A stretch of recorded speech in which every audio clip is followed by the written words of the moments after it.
2009 Toyota Corolla sped through a stop sign and crashed into a cement wall. He's filed a wrongful death lawsuit.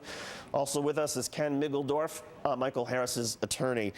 Michael, let's start with you. What do you want to hear from the hearing this morning? What would you want to ask these executives?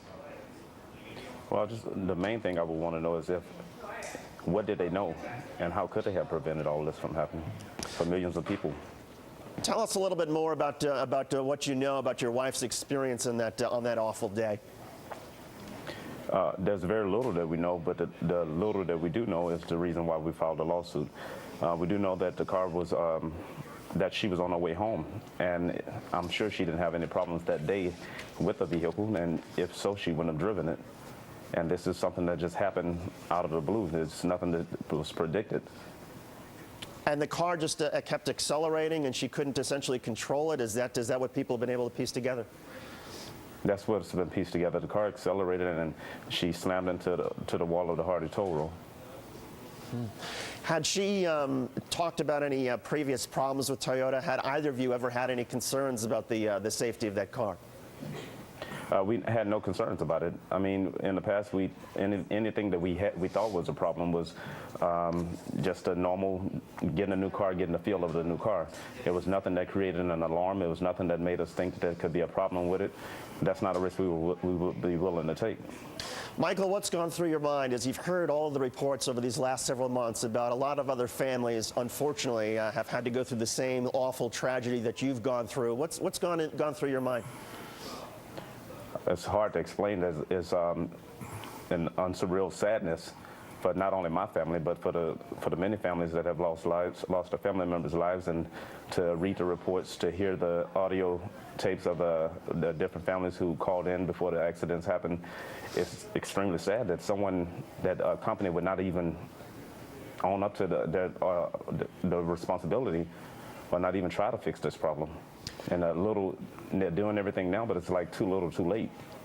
Michael, there were some documents that Congress released yesterday, some internal documents from Toyota that essentially had a member of their Washington staff bragging about how much they were able to save the Japanese automaker by essentially cutting down on the sort of level of the recall initially, and that saved Toyota $100 million. The idea that, at least the perception that Toyota put these profits ahead of safety concerns, how does that feel? That's probably the most painful part of it all, that Trina's life was taken for granted, and these other lives were taken for granted for the value of $1. Ken, what are the options for Michael and for others like him in terms of legal recourse? Well, something very significant happened yesterday that's really going to put Toyota on call. That is, there were some tests conducted at Southern Illinois University showing that there was a defect in the design of the computer. No matter what that driver was trying to do, that driver could have been drunk, blind, crazy, it doesn't matter. There was no way to stop that vehicle. People had called in, why didn't they put on the brakes?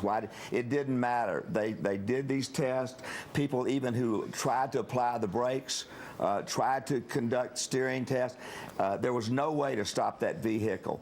Those tests are going to be conclusive. Toyota has been really hiding information. What you indicated just a minute ago, that $100 million bragging among the executives at Toyota, that came out at the hearings yesterday. That doesn't surprise us. Toyota, our review, our investigators have shown that they have known about this problem since 2002. We're asking Toyota to step up, accept responsibility, adequately compensate those terrible tragedies in this country, and fix those automobiles and save American lives.